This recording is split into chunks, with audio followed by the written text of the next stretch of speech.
Hello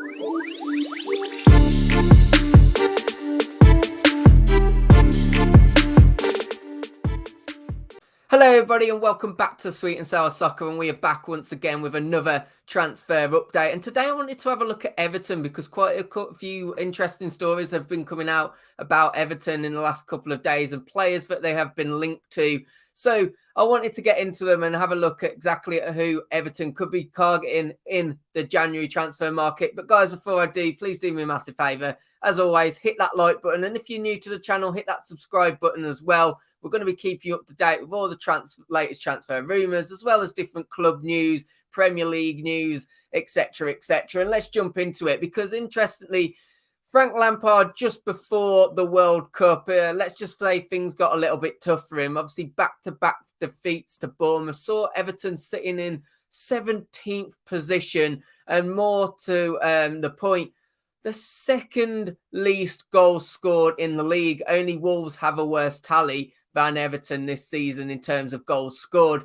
And the main reason for that is obviously the sale of Richarlison, and let's not forget the irreplaceable Rondon, who sadly left the club to obviously move elsewhere, and the injuries to Calvert-Lewin as well. It's maybe meant that Everton have been lacking, haven't they, going forward this season. And what's interesting is rumours have it that Everton, the hierarchy, are ready to release a massive war chest to back Frank Lampard to basically ensure that it's not a repeat of last season and to safely get away from that relegation battle, because I'm sure the Everton fans will not be wanting to see another relegation battle. And of course, we saw just before the World Cup, things did turn sour after a second defeat to Bournemouth. And to be fair to those travelling fans, especially if they did both trips, you can kind of see why. So let's get into the potential good news for Everton. Let's start by speaking about the first player, and that is this man on my screen right now, Ismaila Sarr. Now, this is a player that obviously has been in the Premier League a couple of times with Watford, and one which I personally was really surprised didn't get actually swooped up in the summer. I think a couple of clubs were interested, particularly Aston Villa were probably the club that showed the most interest in that time and were probably the closest to being linked in terms of getting the job done. But of course, he did stay with Watford. And yet again, in the Championship, he is having another good season. He's currently played 18 games in which he's achieved 6 goals and 4 assists. And the 24-year-old, I should say, should be available for around about a £25 million bid, which I think isn't bad within the January transfer market. And I do think he would add a lot to Everton's attack. He's got that direct play going forward. He's not afraid to run the defence. He adds that pace as well, which I think sometimes the Everton team is lacking a little bit. So I think an addition of pace, someone that likes to play direct, and as we can see from his stats, albeit in the Championship, he does like to play direct football, and he can add a goal and assist as well, which of course is something that Everton essentially need. But that isn't where it ends. Of course, there is more players that are being linked, and yet another Championship player, this man on screen, Brereton Diaz. Now, Brereton Diaz, the interesting thing about him is he might be one of the rare January bargains that are available. Now, you know, the January transfer market, as you often see, people have to overpay. Why? Because clubs know about the situation other clubs are in. And of course, you know, seeing Everton where they are in the table, for example,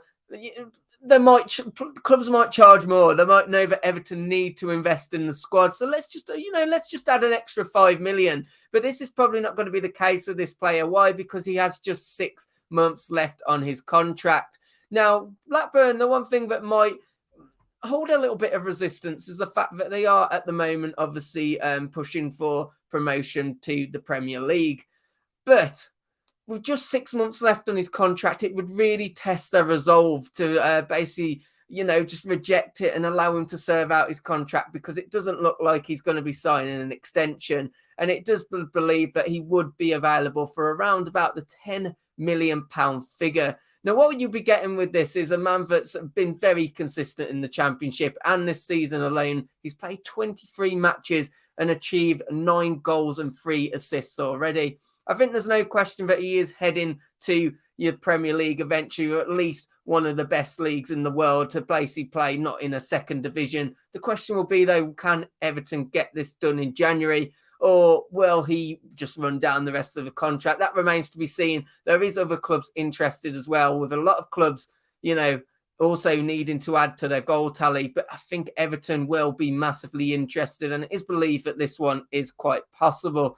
Now, the last player that we're going to speak about today is this man on screen, Matheus Cunha. Now, if you looked at his stats this season, you're probably thinking, my God, why are we going to sign him? Because he's not had a great time with Atletico Madrid this season. Just 11 games played, and he's only achieved 2 assists and no goals. But the player is a very talented player, and he's already been linked with a host of clubs around basically Europe. But essentially a lot in the Premier League as well. Aston Villa reportedly interested. Wolves interested, and Leeds United are also apparently interested, with mild rumours that Arsenal and Chelsea could be ready to pounce. This would be a really ambitious transfer, but one thing that we have been led to believe is that Everton have already made contact with the player, and it is believed that Atletico Madrid are willing to sell, albeit at a bit of an inflated price of around 45 million euros are apparently after. Whether that's just trying to, inflate his price a bit, and they'd probably shake on 40.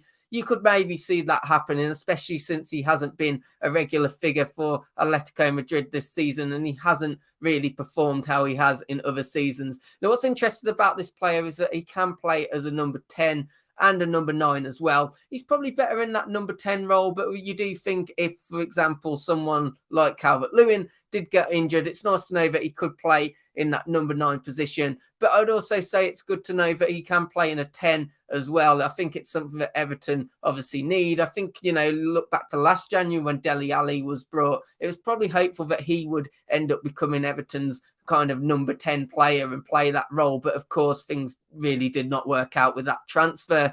So it remains to be seen whether this one can be done. It's probably the most hopeful one, but it's probably the best one as well. But guys, let me know your thoughts. Are you interested in any of these players? Let me know, what does it hold for Everton this second half of the season? And as I said at the start of the video, if you have enjoyed the video today, please do hit that like button, and please do subscribe to the channel, because we're going to be back with much, much more content, lots of Premier League content, and we will be keeping you up to date with all the Everton transfer rumours as they happen, as well as confirmed transfers. So guys, hopefully I'll catch you on another one. Take care. Goodbye.